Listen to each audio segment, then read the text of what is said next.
Hello दोस्तों, आज की इस वीडियो में हम मलेरिया के संपूर्ण इलाज के बारे में डिस्कस करेंगे। मलेरिया एक सीरियस डिजीज कंडीशन होती है जो कि किसी भी एज ग्रुप के जो लोग होते हैं उनमें देखने को मिल सकती है, लेकिन इसके होने की जो सर्वाधिक संभावना होती है जो अडल्ट होते हैं जिनकी उम्र 20 से 40 वर्ष होती है उनमें देखने को मिलती है। मलेरिया बीमारी जो बरसात का मौसम होता है, रेनी सीजन होता है, उसमें सबसे ज्यादा देखने को मिलती है। मलेरिया मुख्य रूप से प्लाज्मोडियम प्रोटोजुआ के द्वारा होती है, जिसका संचारण जो मादा एनाफिलिस मच्छर होता है उसके द्वारा किया जाता है। मादा एनाफिलिस मच्छर के सलाइवा में जो प्रोटोजुआ होता है वो प्रेजेंट रहता है, जो व्यक्ति को डंक मारने पर वह उसके ब्लड में छोड़ देता है, जिसके कारण व्यक्ति मलेरिया से ग्रसित हो जाता है। यह एक कॉमन डिजीज कंडीशन होती है जो कि मुख्य रूप से जो कृषि कार्य करते हैं या फिर जो गंदगी में रहते वह अपने हाइजीन को मेंटेन नहीं करती है, तो उस कंडीशन में जो मादा एनाफिलिस मच्छर होता है उनके काटने की संभावना बहुत ज्यादा बढ़ जाती है, जिसके कारण व्यक्ति मलेरिया से ग्रसित हो जाता है। आज की इस वीडियो में हम मलेरिया के संपूर्ण इंट्रोडक्शन से लेकर उसके ट्रीटमेंट के बारे में डिटेल में डिस्कस करेंगे। आज की इस वीडियो में हम जानेंगे कि अगर किसी व्यक्ति को मलेरिया हुआ है और वह डॉक्टर के पास जाता है तो डॉक्टर उन्हें कौन कौन सी ऐसी मेडिसिन होती है जो प्रिस्क्राइब करता है। उन मेडिसिन के हम पॉपुलर ब्रांड नेम के साथ साथ मेडिकल स्टोर पर ये मेडिसिन किस नाम से मिलती है, उसमें क्या कंटेंट पाया जाता है और मेनली इसका यूजेस के बारे में, डोज के बारे में और साइड इफेक्ट के बारे में आज की इस वीडियो में बात करने वाले हैं। वीडियो बहुत ही यूजफुल होने वाली है ऑल द मेडिकल स्टूडेंट जो गांव में प्रैक्टिस करते हैं, आरएमपी डॉक्टर है, गांव में अपना खुद का क्लिनिक चलाता है, उन सभी के लिए। आगे बढ़ने से पहले वीडियो को लाइक कर देना। चैनल पर अगर पहली बार विजिट कर रहे हो तो चैनल को प्लीज सब्सक्राइब कर देना। चलिए वीडियो को शुरू करते हैं और सबसे पहले अपन देखते हैं व्हाट इज मलेरिया, यानी कि मलेरिया की कंडीशन क्या होती है। उसका जनरल इंट्रोडक्शन हम सबसे पहले हिंदी और इंग्लिश भाषा में आसान शब्दों में समझने वाले हैं। तो मलेरिया एक सीवियर डिजीज कंडीशन होती है जो कि मुख्य रूप से जो प्लाज्मोडियम प्रोटोजुआ होता है उसके कारण होती है, जिसका संचारण जो मादा एनाफिलिस मच्छर होता है, आप इमेज में देख सकते हो, इनके द्वारा होता है। देखिए, जो मलेरिया कंडीशन होती है वह मुख्य रूप से जो प्लाज्मोडियम प्रोटोजुआ होता है उसके कारण होती है। जी हाँ गाइस, ये एक प्लाज्मोडियम प्रोटोजुआ के कारण होती है, यह किसी बैक्टीरिया या फिर वायरस के कारण नहीं होती है। जो प्लाज्मोडियम प्रोटोजुआ होता है उसका संचारण यानी कि उसका ट्रांसफ्यूजन जो मादा एनाफिलिस मच्छर होता है उसके द्वारा किया जाता है। जब यह मच्छर व्यक्ति को काटता है तो इस मच्छर के जो सलाइवा होता है उसमें जो प्रोटोजुआ होता है, जो मलेरिया का प्रोटोजुआ होता है, वो प्रेजेंट रहता है। और जब यह व्यक्ति को काटता है तो व्यक्ति की जो सर्कुलेटरी सिस्टम होता है यानी कि जो ब्लड होता है उसमें मलेरिया प्रोटोजुआ को इंजेक्ट कर देता है, जिसके कारण जो व्यक्ति होता है वो मलेरिया डिजीज कंडीशन से ग्रसित हो जाता है। मलेरिया जो डिजीज कंडीशन होती है वो मुख्य रूप से प्रोटोजुआ के कारण होती है, यहाँ किसी बैक्टीरिया या फिर वायरस के कारण नहीं होती है। विश्व में सबसे ज़्यादा जो मलेरिया के केसेस देखने को मिलते हैं वो अफ्रीका में देखने को मिलते हैं। भारत में यह कंडीशन जो रेनी सीजन होता है यानी कि जो बरसात का मौसम होता है उस कंडीशन में देखने को मिलती है, और यह मुख्य रूप से जो कृषि कार्य करते हैं या फिर जो अपनी पर्सनल हाइजीन को मेंटेन नहीं करते हैं, उनके घर के आसपास बहुत ज़्यादा गंदगी है, उस कारण जो मादा एनाफिलिस मच्छर होते हैं उनके काटने की संभावना बहुत ज़्यादा बढ़ जाती है, जिसके कारण व्यक्ति मलेरिया से ग्रसित हो सकता है। आप इमेज में देख सकते हो, यह मलेरिया की एक पैथोफिजियोलॉजी है जिसमें हम मलेरिया के संचारण यानी कि मलेरिया की ट्रांसफ्यूजन जो साइकिल होती है उसको आसान शब्दों में हम समझने वाले हैं। सबसे पहले जो हमारा जो मॉस्किटो होता है यानी कि जो हमारा मादा एनाफिलिस मच्छर होता है वो एक पर्सन को बाइट करता है, जिसके कारण जो व्यक्ति का लीवर होता है उसको इन्फेक्टेड कर देता है, जिसके कारण जो लीवर की हेल्दी सेल्स होती है वो डैमेज होने लग जाती है तथा व्यक्ति के अंदर जो आरबीसी होती है यानी कि जो हमारी रेड ब्लड सेल्स होती है वो भी इन्फेक्टेड हो जाती है, जिसके कारण व्यक्ति मलेरिया से ग्रसित हो जाता है। मलेरिया की कंडीशन में व्यक्ति के अंदर सीवियर थ्रोम्बोसाइटोपेनिया देखने को मिलता है, यानी कि उसके ब्लड में जो प्लेटलेट होती है उनकी संख्या बहुत ज़्यादा कम देखने को मिलती है। आप इमेज में देख सकते हो, यह कंडीशन जो थ्रोम्बोसाइटोपेनिया वाली कंडीशन होती है वो मलेरिया की कंडीशन में देखने को मिलती है। नेक्स्ट वीडियो में आगे बढ़ते हैं और आगे हम मलेरिया की जो रैपिड टेस्ट रिपोर्ट होती है उसके बारे में डिटेल में डिस्कस करने वाले हैं। आप इमेज में देख सकते हो, ये हमारे मलेरिया के कुछ टाइप होते हैं जिसमें प्लाज्मोडियम विवेक्स, प्लाज्मोडियम फैल्सिपेरम और प्लाज्मोडियम जो ओवम होता है उनको दिखाया गया है, जो कि तीनों के तीनों पॉजिटिव दिखाई दे रहे हैं। यह मलेरिया की एक रैपिड टेस्ट रिपोर्ट होती है जो कि आप घर पे भी कर सकते हो, जिसमें हम मलेरिया से ग्रसित हैं या नहीं है उसके पॉजिटिव नेगेटिव के बारे में आसानी से हम पता लगा सकते हैं। नेक्स्ट वीडियो में आगे बढ़ते हैं और आगे अपन डिस्कस करते हैं टाइप्स ऑफ मलेरिया, यानी कि जो मलेरिया होता है वो कितने प्रकार का होता है उसको हम एक एक करके डिटेल में डिस्कस करेंगे। मलेरिया के मुख्य रूप से जो 4 प्लाज्मोडियम होते हैं, जो 4 स्पीसीज होती हैं जो कि रिस्पॉन्सिबल होती हैं ह्यूमन में मलेरिया होने के, यानी कि व्यक्ति में मलेरिया होने के जो मलेरिया की 4 स्पेसिफिक होती हैं, स्पेसीज होती है, प्रजाति होती है, वो जिम्मेदार होती है। जिसमें जो फर्स्ट ऑफ ऑल होती है वो होती है प्लाज्मोडियम फैल्सिपेरम, दूसरी जो हमारी होती है वो होती है प्लाज्मोडियम विवेक्स, तीसरी जो हमारी प्रजाति होती है वो प्लाज्मोडियम ओवल, और चौथी जो हमारी प्रजाति होती है वो होती है प्लाज्मोडियम मलेरियाई। ये सभी की सभी जो 4 स्पेसिस होती है जो कि व्यक्ति में मलेरिया कोज कर सकती है। विश्व में सबसे ज्यादा जो मलेरिया के केसेस देखने को मिलते हैं वो प्लाज्मोडियम विवैक्स के देखने को मिलती है, जो कि मुख्य रूप से जो अफ्रीका वाले देश होते हैं उष्णकटिबंधीय क्षेत्र है उनमें देखने को मिलती है। इसके अलावा जो भारत में सबसे ज्यादा मलेरिया देखने को मिलता है वो प्लाज्मोडियम फैल्सिपेरम जो नामक जो स्पेसिस होती है, जो प्लाज्मोडियम होता है उसके द्वारा देखने को मिलती है, जो कि सबसे सीवियर टाइप का मलेरिया होता है। यह मादा एनाफिलिस जो मच्छर होता है उसके काटने की वजह से होता है। जो मादा एनाफिलिस मच्छर होता है उसके स्लाइवा में जो प्लाज्मोडियम प्रोटोजोआ होता है, फैल्सिपेरम होता है, वो प्रेजेंट रहता है, जो व्यक्ति को बाइट करता है और वहाँ उसके सर्कुलेटरी सिस्टम यानी कि जो ब्लड होता है उसमें उस प्रोटोजोआ को इंजेक्ट कर देता है, जिसके कारण व्यक्ति मलेरिया से इन्फेक्टेड हो जाता है। आगे हम इनके सिम्टम्स के बारे में डिटेल में डिस्कस करेंगे। नेक्स्ट वीडियो में आगे बढ़ते हैं और आगे अपन डिस्कस करते हैं सिम्टम्स ऑफ मलेरिया, यानी कि मलेरिया की कंडीशन में व्यक्ति के अंदर कौन कौन से ऐसे लक्षण होते हैं जो दिखाई देते हैं। उन लक्षणों को हम एक एक करके डिटेल में डिस्कस करेंगे। सबसे पहले जो हमारा सिम्टम होता है वो फीवर, यानी कि व्यक्ति को तेज बुखार आता है, उसका जो टेम्परेचर होता है वो 104 डिग्री फ़ारेनहाइट से भी ज़्यादा हो जाता है। इसके अलावा सीवियर हेडेक यानी कि व्यक्ति में तेज सिर दर्द होना, डाइफोरेसिस यानी कि अत्यधिक मात्रा में पसीना आना। अगर किसी व्यक्ति को बहुत ज़्यादा मात्रा में पसीना आता है तो उस कंडीशन में उसको अत्यधिक प्यास लगती है। इसके अलावा जो मलेरिया की कंडीशन में मस्कुलर पेन देखने को मिलता है, यानी कि मांसपेशियों में दर्द होना, चेस्ट पेन यानी कि सीने में दर्द होना, फटीग्यू यानी कि अत्यधिक थकान का महसूस होना, व्यक्ति को थका थका महसूस होता है, डिस्पनिया यानी कि व्यक्ति को सांस लेने में परेशानी होती है। आप इमेज में देख सकते हो व्यक्ति सही तरीके से सांस नहीं ले पाता है, जिसके कारण उसमें टेकिपनिया की कंडीशन देखने को मिलती है, यानी कि उसकी जो रेस्पिरेशन होती है वो इंक्रीज हो जाती है। इसके अलावा डायरिया यानी कि व्यक्ति को दस्त लगना, नोजिया एंड वॉमिटिंग यानी कि व्यक्ति को बार बार उल्टी होना, मतली जैसी समस्या देखने को मिलती है। इसके अलावा टैकीकार्डिया यानी कि व्यक्ति की जो पल्स रेट होती है वो इंक्रीज हो जाती है। इसके अलावा जो रेस्टलेसनेस जो समस्या होती है, इरिटेशन वाली जो समस्या होती है वो व्यक्ति के अंदर देखने को मिलती है। आगे हम इनके कॉम्प्लिकेशन के बारे में डिस्कस करेंगे। अगर व्यक्ति में मलेरिया का उपचार सही समय पर नहीं किया जाता तो उस कंडीशन में कुछ कॉम्प्लिकेशन अराइज हो सकते हैं। जो सीवियर टाइप के मलेरिया में अराइज होते हैं उसमें कुछ कॉम्प्लिकेशन होते हैं, उनको हम एक एक करके डिटेल में डिस्कस करेंगे। तो सबसे पहला जो हमारा कॉम्प्लिकेशन होता है वो होता है स्प्लीनोमेगलियाई, यानी कि जो स्प्लीन होती है, आप इमेज में देख सकते हो ये हमारी स्प्लीन होती है, उसकी साइज बढ़ जाती है यानी कि इंक्रीज हो जाती है। इसके साथ साथ जो मलेरिया का जो प्रोटोजोआ होता है वो मुख्य रूप से व्यक्ति के लीवर को इफेक्ट करता है।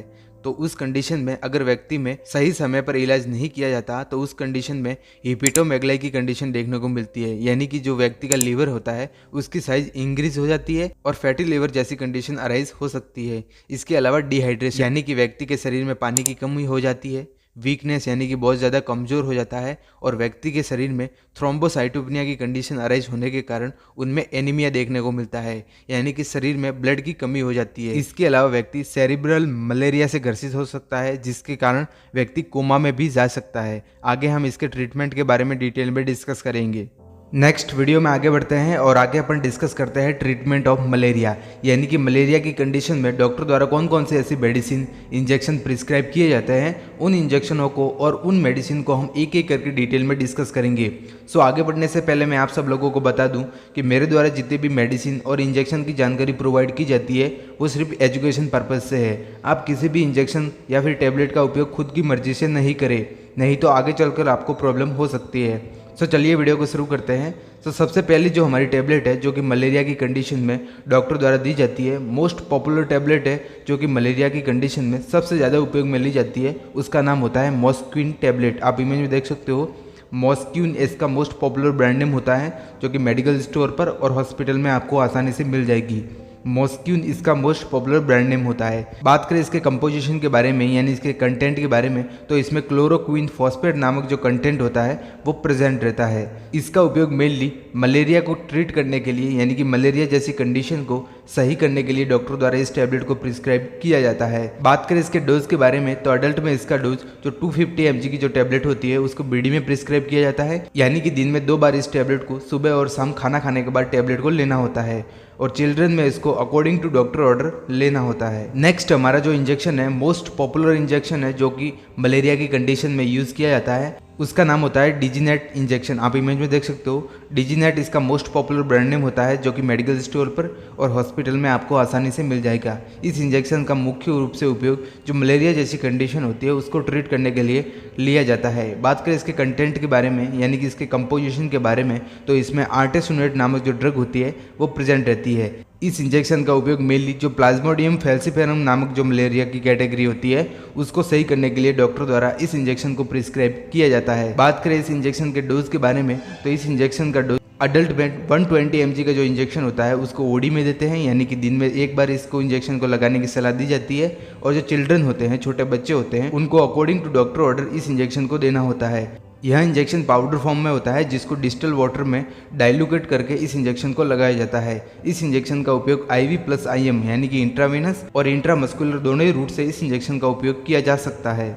नेक्स्ट वीडियो में आगे बढ़ते हैं और अगली जो हमारी टैबलेट है जो कि मलेरिया की कंडीशन में डॉक्टर द्वारा प्रिस्क्राइब की जाती है उसका नाम होता है मेफ्लोटाज टैबलेट। आप इमेज में देख सकते हो, मेफ्लोटाज इसका मोस्ट पॉपुलर ब्रांड नेम होता है जो कि इंटाज कंपनी द्वारा इस टैबलेट को बनाया जाता है। मेफ्लोटाज इस टैबलेट का मोस्ट पॉपुलर ब्रांड नेम होता है जो कि मेडिकल स्टोर पर और हॉस्पिटल में आपको आसानी से मिल जाएगी। बात करें इसके कंटेंट के बारे में, तो इसमें मेनली मेफ्लोक्विन नामक जो ड्रग होती है वो प्रेजेंट रहती है। इसका उपयोग मेनली जो प्लाज्मोडियम फैल्सिफेरम नामक जो मलेरिया की स्पेसिफिक होती है, जो प्रजाति होती है, उसको ट्रीट करने के लिए डॉक्टर द्वारा इस टैबलेट को प्रिस्क्राइब किया जाता है। यह एक एंटी मलेरियल ड्रग होती है। आगे हमने जितनी भी मेडिसिन और इंजेक्शन के बारे में डिस्कस किया है उनमें से किसी एक इंजेक्शन को या फिर एक टैबलेट का उपयोग कर सकते हैं। बात करें इस टैबलेट के डोज के बारे में, तो अडल्ट में इसका डोज जो 250 mg की जो टैबलेट होती है उसको according to doctor order OD में देते हैं, यानी कि दिन में एक बार लेने की सलाह दी जाती है। और चिल्ड्रन में यानी कि जो छोटे बच्चे होते हैं जिनकी उम्र 12 साल से कम होती है उनको अकॉर्डिंग टू डॉक्टर ऑर्डर इस टैबलेट को लेना होता है। नेक्स्ट वीडियो में आगे बढ़ते हैं और अगली जो हमारी टैबलेट है जो कि मलेरिया की कंडीशन में उपयोग में ली जाती है उसका नाम होता है रेविडॉक्स LD टैबलेट। आप इमेज में देख सकते हो, रेविडॉक्स LD इसका मोस्ट पॉपुलर ब्रांड नेम होता है जो कि मेडिकल स्टोर पर और हॉस्पिटल में आपको आसानी से मिल जाएगी। बात करें इसके कंटेंट के बारे में, तो इसमें मेनली दो ड्रग का कॉम्बिनेशन होता है जिसमें फर्स्ट ऑफ ऑल जो ड्रग होती है वो डॉक्सीसाइक्लिन, इसके अलावा जो लैक्टिक एसिड बेसिलस होता है वो इस कैप्सूल में प्रेजेंट रहता है। बात करें इस टैबलेट के उपयोग के बारे में, तो इसका उपयोग मेनली मलेरिया की कंडीशन में जो सीवियर बैक्टीरियल इन्फेक्शन होता है उसको ट्रीट करने के लिए तथा सेकेंडरी इन्फेक्शन को प्रिवेंट करने के लिए जो डॉक्सीसाइक्लिन टैबलेट होती है इसका उपयोग करने की सलाह दी जाती है। यह एक एंटीबायोटिक कैटेगरी की मेडिसिन होती है जो कि मेनली बैक्टीरियल इन्फेक्शन को ट्रीट करती है। बात करें इस टैबलेट के डोज के बारे में, तो अडल्ट में जो 100 mg की टैबलेट होती है उसको बीडी में देते हैं, यानी कि सुबह शाम खाना खाने के बाद इस टैबलेट को लेना होता है। चिल्ड्रन में इसका डोज यानी कि जो बच्चे होते हैं जिनकी उम्र 12 साल से कम होती है उनमें इनका डोज 4.4 mg पर बॉडी वेट के हिसाब से इस टैबलेट को लेना होता है।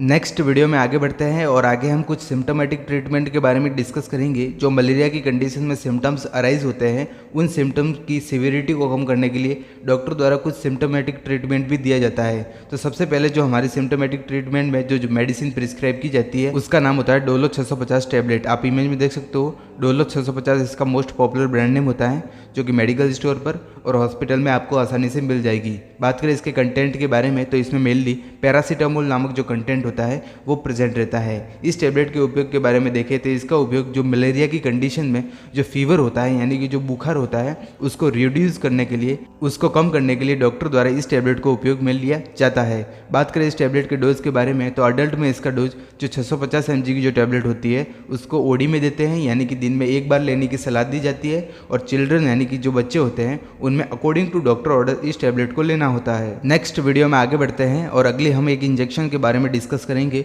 जो कि मलेरिया की कंडीशन में डॉक्टर द्वारा बहुत ज़्यादा उपयोग में लिया जाता है। उस इंजेक्शन का नाम होता है मोनोसेफ इंजेक्शन। आप इमेज में देख सकते हो, मोनोसेफ इसका मोस्ट पॉपुलर ब्रांड नेम होता है जो कि मेडिकल स्टोर पर और हॉस्पिटल में आपको आसानी से मिल जाएगा। बात करें इसके कंटेंट के बारे में, तो इसमें मेनली सिफ्ट्रिएक्सोन नामक जो कंटेंट होता है, सिफ्ट्रिएक्सोन जो ड्रग होती है वो प्रेजेंट रहती है। यह इंजेक्शन पाउडर फॉर्म में अवेलेबल होता है जिसको डिस्टिल वाटर में डाइल्यूट करके IV रूट यानी कि इंट्रावेनस रूट और इंट्रामस्कुलर रूट दोनों ही रूट से इस इंजेक्शन को लगाया जाता है। लेकिन अधिकतर केसेस में इस इंजेक्शन को IV यानी कि इंट्रावेनस रूट द्वारा ही लगाया जाता है। बात करें इस इंजेक्शन के उपयोग के बारे में, तो इसका उपयोग मेनली मलेरिया की कंडीशन में जो सेकेंडरी इन्फेक्शन होता है या फिर जो बैक्टीरियल इन्फेक्शन होता है उसको प्रिवेंट करने के लिए इस इंजेक्शन का उपयोग डॉक्टर द्वारा बहुत ज़्यादा उपयोग में लिया जाता है। बात करें इस इंजेक्शन के डोज के बारे में, तो अडल्ट में इसका डोज जो 1 ग्राम का इंजेक्शन होता है उसको ओडी में देते हैं, यानी कि दिन में एक बार आईवी रूट द्वारा इस इंजेक्शन को लगाया जाता है और बच्चों में अकॉर्डिंग टू बॉडी वेट इस इंजेक्शन को लगाया जाता है। नेक्स्ट वीडियो में आगे बढ़ते हैं और अगला जो हमारा इंजेक्शन है उसका नाम होता है ओंडम इंजेक्शन। आप इमेज में देख सकते हो, ओंडम इसका मोस्ट पॉपुलर ब्रांड नेम होता है जो कि मेडिकल स्टोर पर और हॉस्पिटल में आपको आसानी से मिल जाएगा। यह इंजेक्शन और टैबलेट फॉर्म में दोनों में ही अवेलेबल होता है। बात करें इसके कंटेंट के बारे में तो इसमें ऑन्डानिस्टेरोन नामक जो ड्रग होती है वो प्रेजेंट रहती है। इसका उपयोग मेनली जो मलेरिया की कंडीशन में नोजिया एंड वॉमिटिंग यानी कि जी मचलाना तथा मतली जैसी जो समस्या देखने को मिलती है, उल्टी जैसी जो समस्या देखने को मिलती है, उसको ट्रीट करने के लिए डॉक्टर द्वारा इस इंजेक्शन को प्रिस्क्राइब किया जाता है। बात करें इस इंजेक्शन के डोज के बारे में तो अडल्ट में इसका डोज जो 2 ml का इंजेक्शन होता है उसको ओडी में देते हैं या फिर आवश्यकता अनुसार इसे बीडी में यानी कि दिन में 2 बार भी लगा सकते हैं। इस इंजेक्शन का उपयोग आईवी प्लस आईएम यानी कि इंट्रावेनस प्लस इंट्रामस्कुलर दोनों ही रूट से लगा सकते हैं, लेकिन जब इस इंजेक्शन का उपयोग आईवी रूट द्वारा करते हैं तब इसका उपयोग बहुत ही स्लो करना होता है। चिल्ड्रन में इसका dose according to doctor order या फिर टैबलेट इसको प्रिस्क्राइब की जाती है। नेक्स्ट वीडियो में आगे बढ़ते हैं और अगली जो हमारी टैबलेट है जो कि मलेरिया की कंडीशन में डॉक्टर द्वारा प्रिस्क्राइब की जाती है उसका नाम होता है नेप्रोसिन टैबलेट। आप इमेज में देख सकते हो, नेप्रोक्सिन के नाम से है मेडिकल स्टोर पर और हॉस्पिटल में आपको आसानी से मिल जाएगी। नेप्रोसिन इसका मोस्ट पॉपुलर ब्रांड नेम होता है। बात करें इसके कंटेंट के बारे में तो इसमें नेप्रोक्सिन नामक जो ड्रग होती है वो प्रेजेंट रहती है। बात करें इस टैबलेट के उपयोग के बारे में तो इसका उपयोग मेनली मलेरिया की कंडीशन में जो सीवियर हेडेक होता है यानी कि पेन होता है या फिर जो मस्कुलर पेन होता है, मांसपेशियों में जो दर्द होता है उनको कम करने के लिए डॉक्टर द्वारा इस टैबलेट को प्रिस्क्राइब किया जाता है। जैसा कि हमने मलेरिया के सिम्टम्स के बारे में देखा था कि व्यक्ति के अंदर severe chest pain, severe headache यानी कि सीवियर सर दर्द और मांसपेशियों में दर्द देखने को मिलता है, तो उस कंडीशन में उनकी सिम्टम्स की सीवियरिटी को कम करने के लिए जो नेप्रोसिन टैबलेट होती है उसका डॉक्टर द्वारा उपयोग में लिया जाता है। बात करें इसके डोज के बारे में तो अडल्ट में इसका डोज जो 500 mg की टैबलेट होती है उसको ओडी में देते हैं यानी कि दिन में 1 बार लेने की सलाह दी जाती है। बच्चों में इसका dose according to body weight या फिर अकॉर्डिंग टू डॉक्टर ऑर्डर लेना होता है। नेक्स्ट वीडियो में आगे बढ़ते हैं और अगली जो हमारी टैबलेट है उसका नाम होता है लोपामाइड टैबलेट। आप इमेज में देख सकते हो, लोपामाइड टैबलेट के नाम से ये मेडिकल स्टोर पर और हॉस्पिटल में आपको आसानी से मिल जाएगी। लोपामाइड इसका मोस्ट पॉपुलर ब्रांड नेम होता है। 2 mg की ये टैबलेट होती है। बात करें इसके कंपोजिशन के बारे में तो इसमें मेनली लोपेरामाइड हाइड्रोक्लोराइड नामक जो ड्रग होती है वो प्रेजेंट रहती है। जैसा कि हमने मलेरिया के सिम्टम्स के बारे में डिस्कस किया था कि मलेरिया की कंडीशन में पेशेंट के अंदर डायरिया देखने को मिलता है यानी कि दस्त देखने को मिलती है, तो उस कंडीशन को सही करने के लिए डॉक्टर द्वारा लोपामाइड जो टैबलेट होती है उसको प्रिस्क्राइब किया जाता है। इस टैबलेट का उपयोग मेनली डायरिया को ट्रीट करने के लिए ली जाती है। बात करें इस टैबलेट के डोज के बारे में तो अडल्ट में इसका डोज जो 2 mg की टैबलेट होती है उसको ओडी में यानी कि दिन में 1 बार लेने की सलाह दी जाती है और बच्चों में इसका dose according to doctor order लेना होता है। सो गाइस, उम्मीद करता हूँ जितने भी मैंने मलेरिया के कंडीशन में जो इंट्रोडक्शन से लेकर उसके ट्रीटमेंट के बारे में जितनी भी मेडिसिन के बारे में समझाया है आपको, वो आपको सभी की सभी मेडिसिन समझ में आई होगी। वीडियो अगर पसंद आई हो तो वीडियो को लाइक कर देना। चैनल पर अगर पहली बार विजिट कर रहे हो तो चैनल को प्लीज़ सब्सक्राइब कर देना। हम मिलते हैं किसी न्यू और एजुकेशन वीडियो में, तब तक के लिए जय हिंद, जय भारत।